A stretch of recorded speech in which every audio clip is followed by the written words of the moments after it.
Welcome everybody. In today's video we've got an iPhone 6s in rosé gold with 16 gigabytes of internal storage, and this phone has got a battery with 1715 milliamp hours in it, and this one is pretty cooked. So what you'll need to replace it is a seal for the waterproofing, 2 pull tabs for the new battery to hold it in place, and of course the new battery itself.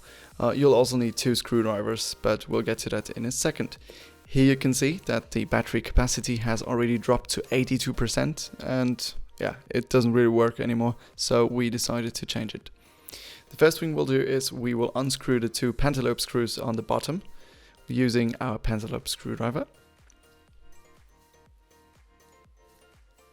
We will then use a blow dryer to get the sealing for the waterproofing nice and soft.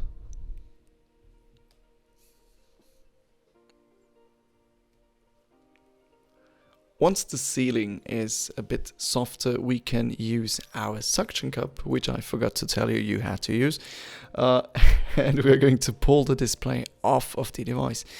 We have a tool which is quite slim on the bottom to help us get between the body of the phone and the display. So this just helps us with removing the display from the phone.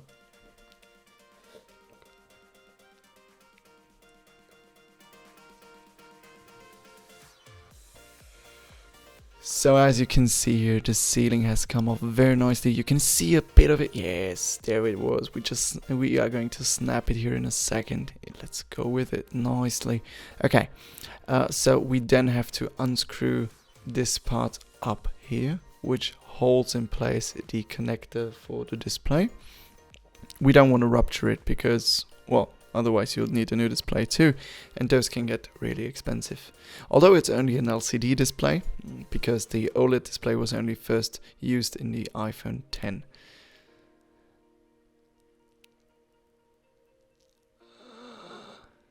Now what we're going to do is remove the Taptic engine,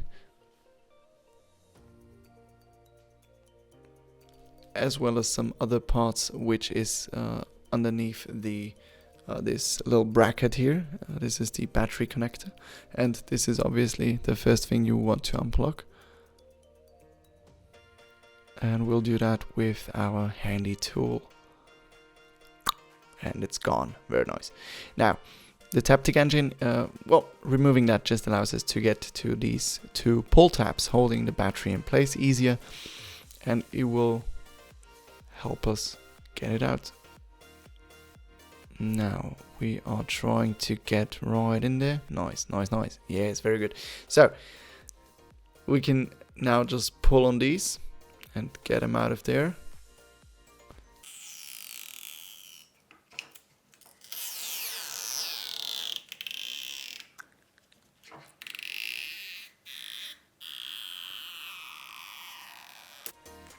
Nice, that was beautiful.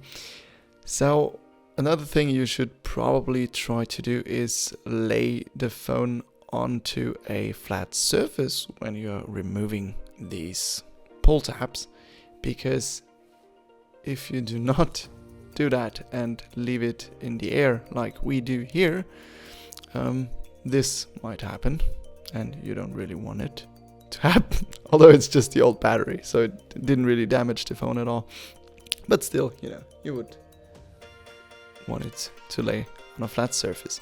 Now once we've removed the battery from the device, we can now clean up the desk a little bit and start by unpackaging the new battery.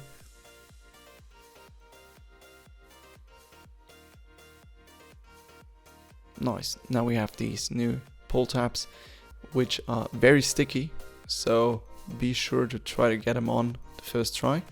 You won't get a second one. Nice. So you just remove the first layer, put the battery on top of it. Nice, just like that. Yes, very good. And then you remove the second layer, or you try to, exactly, just like that.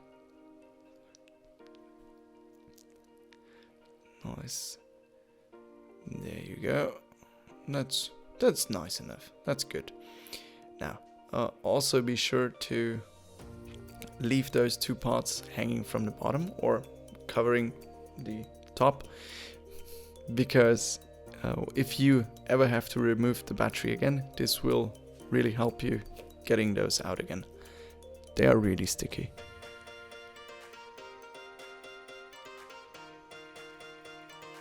Once the battery is in place, what we are going to do is connect the battery connector as well as the display to see if it's working.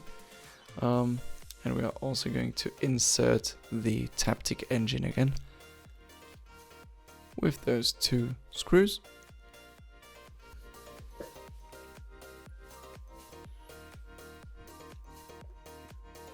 And put the bracket on top of the battery connector again.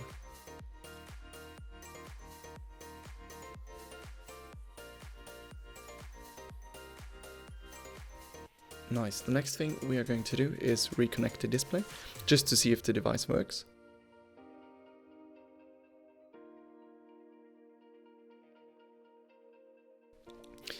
So here we go into the settings and see that the maximum capacity has reached 100% again, which is the desired result. And now what we're going to do is actually remove the display again to get the new waterproof sealing in there. Here you have to be really careful because it's very, very fragile and very thin, so you don't want to mess up. But if you just lay it on top of here and have a little bit of patience and fidelity, it will work very nicely. Nice. Now we're removing the second layer here. Very good. The thing is, right, because the phone is water resistant up to, I think, 1 meter, or I'm not exactly sure on that, but once the factory water resistant sealing is removed, we don't recommend you putting it underwater anymore, because no matter how good you put this waterproof sealing, the second one inside of the phone, it will never be as good as the factory one. And we don't want you to damage your phone. With the display connector and the bracket in place, we now put the display back on until it clicks. You have to slide it under there, as you have seen. And now we just put it on there, put those two Pantalab screws back in, and we are good to go. Nice. Now, clean everything up, and we will now turn it on to see if it still works. As you can see, the display is still intact and the battery capacity is now again at 100%, which is exactly what we wanted. Thank you for watching and see you in the next one.